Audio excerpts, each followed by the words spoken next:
Hey guys, Monochrome here. Welcome back to my channel. If you're new here, welcome.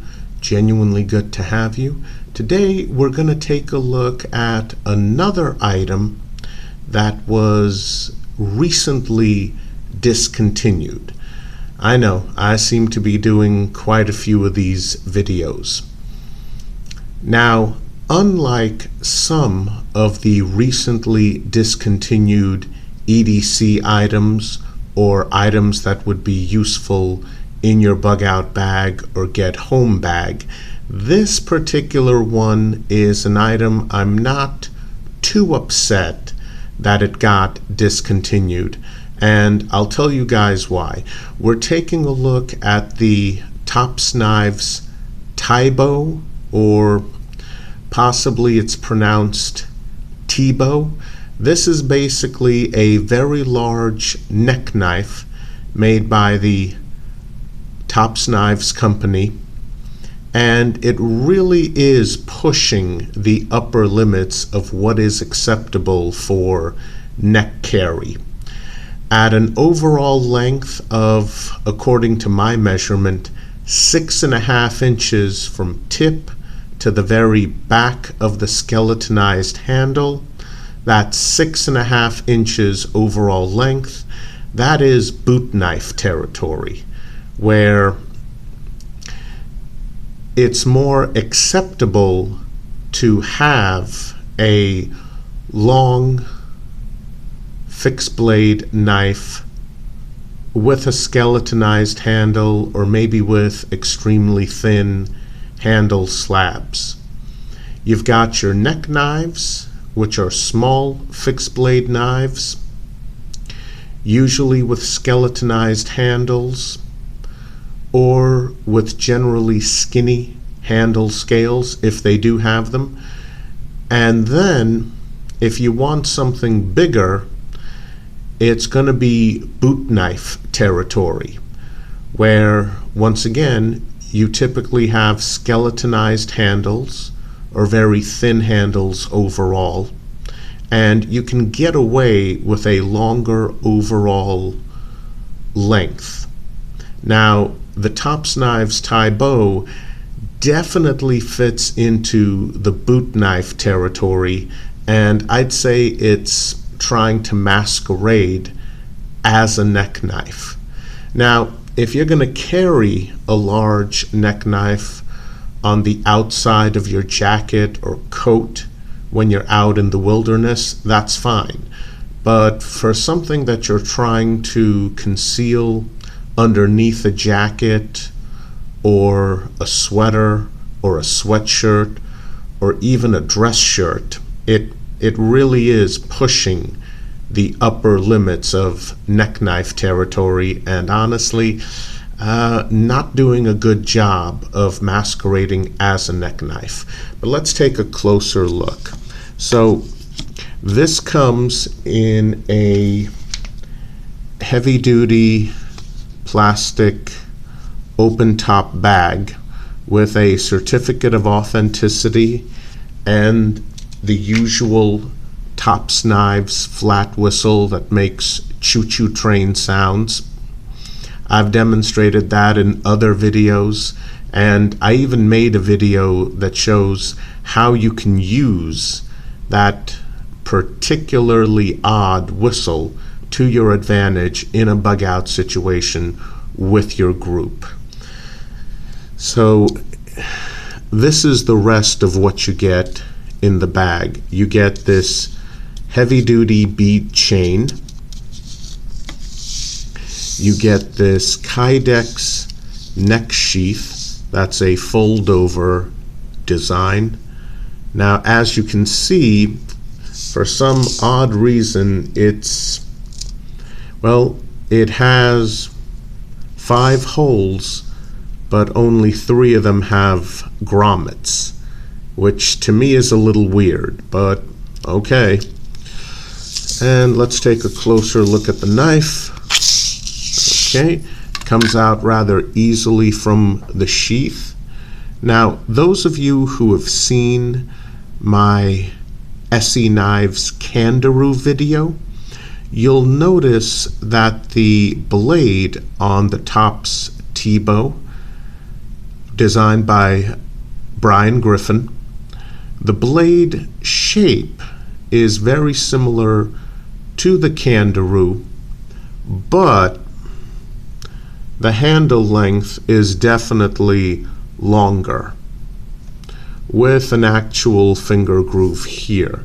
Now, this is not a case of one knife company stole the design from another. Sometimes different knife companies will come up with a similar design without ripping each other off. So, as you can see on the TIBO, very similar blade design of the SE Kangaroo. However, I think that one is a much better neck knife, and not just because it has a shorter handle. I'll show you guys why. Now, unfortunately, with the black traction coating that you see here, Tops also decided to gouge out the protective blade coating in order to put their logo, the name, and made in the USA on here. Now, that's something that, as you guys know, really ticks me off. This knife, the entire knife, blade, and handle is 1095 high carbon steel, which will rust without a good protective coating. So why in hell would you put a protective coating on your knife and then gouge out significant chunks of it in order to put your freaking logo, the name of the knife, and all that other stuff? I don't understand this. SE is the company most guilty of this idiotic practice. Unfortunately, Tops Knives does it as well. Ontario does it also, but not to as bad a degree as Tops or SE. And K-Bar also does it, but they do it to an even lesser degree than Ontario. So, I mean, there you go. Two biggest offenders. Really ticks me off. Let's put a nice protective traction coating on your 1095 blade, and then we're going to gouge out the protective coating to put our logo, the name of the knife, etc. So you can be guaranteed to get rust all over that. Like, why even bother with a damn protective coating anyway? But that's the least of the issues with this knife. Now, overall, it's a good knife. As you guys know, I wear large size gloves, and as you can see, I can easily get all 4 fingers on the handle. So that's not an issue. And using this knife generally isn't going to be an issue if you're going to use it for a short amount of time. The jimping up here on the middle and rear spine of the blade is rather aggressive, but, well, maybe just a little too aggressive. Some people will definitely find it a little too aggressive. I like it, but yeah, pretty aggressive jimping there. There's a bit of shallow jimping here on the rear. Now you can use that for crushing open nuts, or, well, pretty much just that. As you can see, fully skeletonized. Unlike the Kangaroo, Tops does not offer handle scales for the TIBO, and I don't think they ever did, although I think I might have seen custom handle scales once for this knife. Now, overall, this is honestly, overall, it's a good boot knife. It was marketed as a neck knife, And I think that's one of the reasons why it failed. This is a boot knife masquerading as a neck knife and not doing a great job of it. At an overall length of 6.5 inches, it really is too long for most people to comfortably neck carry, at least inside of a shirt against the body. Outside shouldn't be a problem in a wilderness situation, but if you're looking for a good concealed carry fixed blade neck knife, this is not one of the better choices out there. Not at all. This really is a boot knife. It belongs in that category of longer fixed blade knives. It's really not a neck knife. And I think Tops just made a big mistake marketing it as a neck knife. Okay, disadvantages. Well, mostly this finger guard here. Now, as I mentioned, the blade portion of the TIBO is similar to what you'd get on the SE Kangaroo.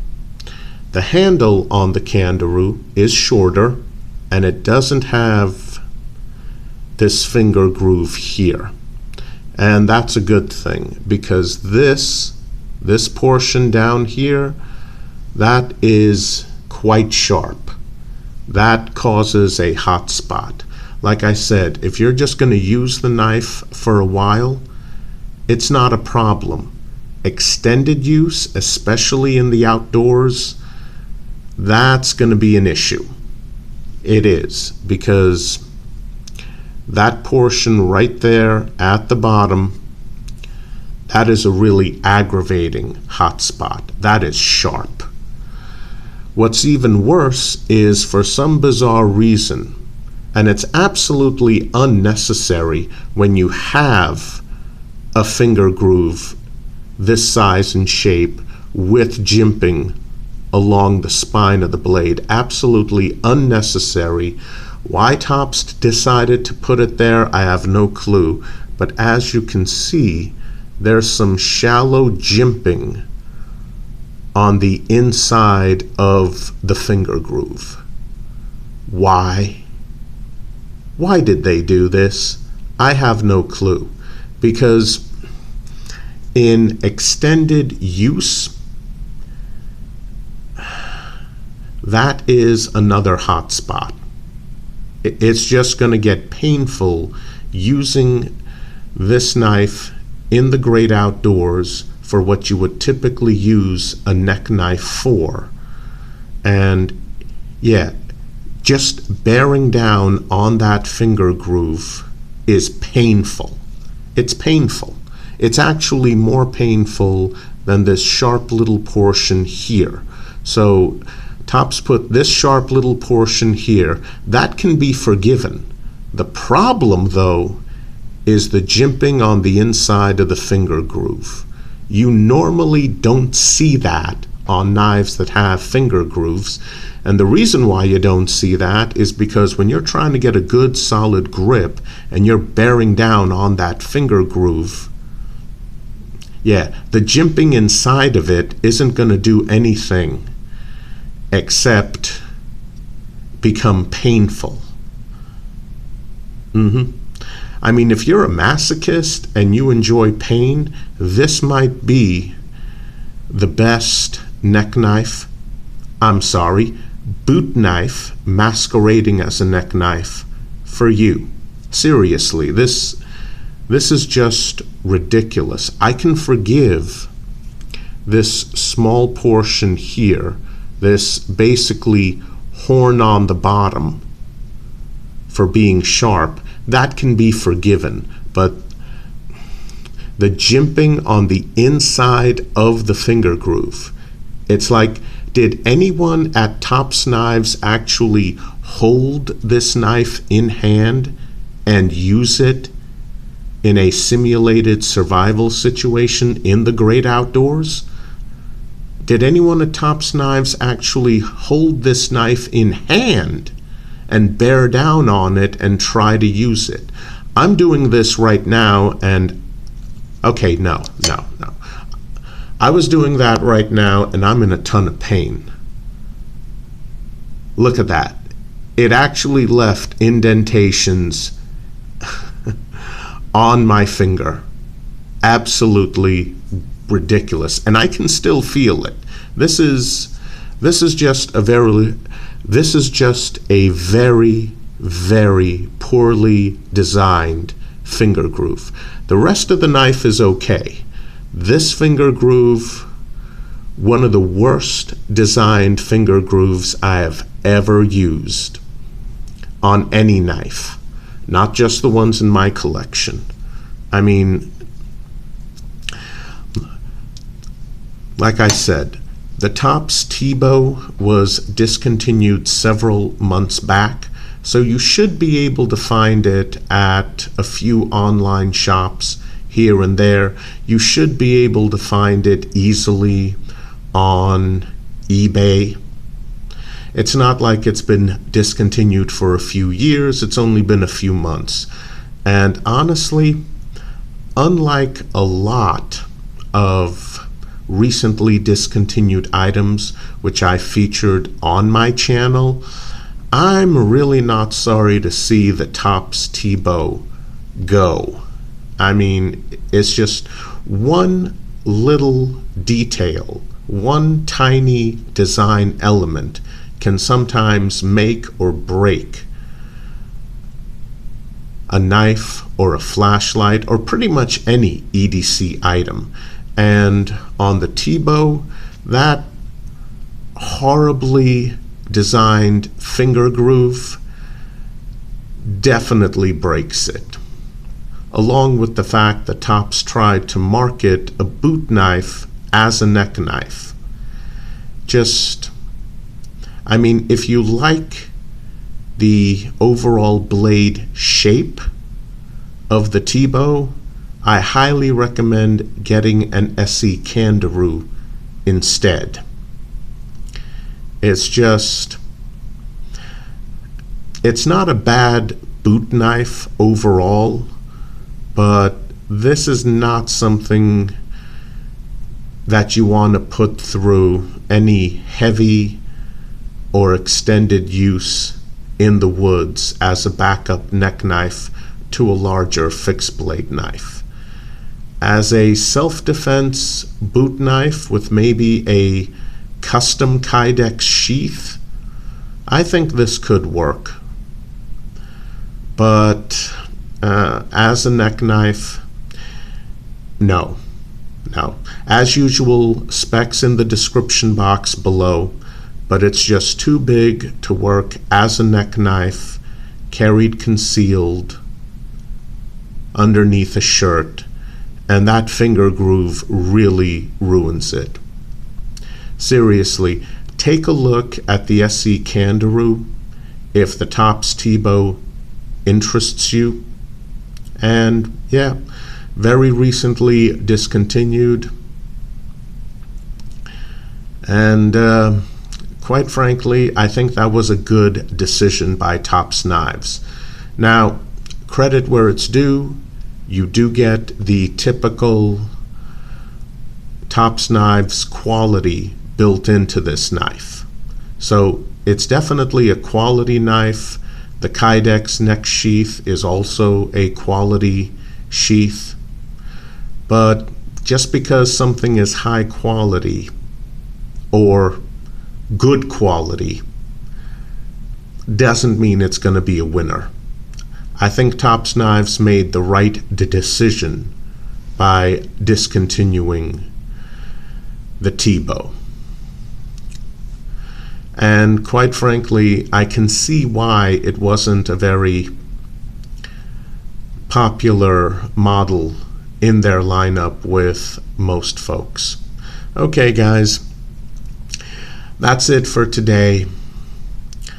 Unfortunately, just a personal disappointing purchase for me. Yeah, the Tops TIBO definitely skip this one. Unless you're looking for a good boot knife and you're willing to pay extra for a custom-made Kydex sheath that lets you carry it tucked into a boot. Guys, please stay safe. It's still dangerous out there with the planetary pandemic. I'll see you guys in the next video. Please take good care of yourselves and your loved ones.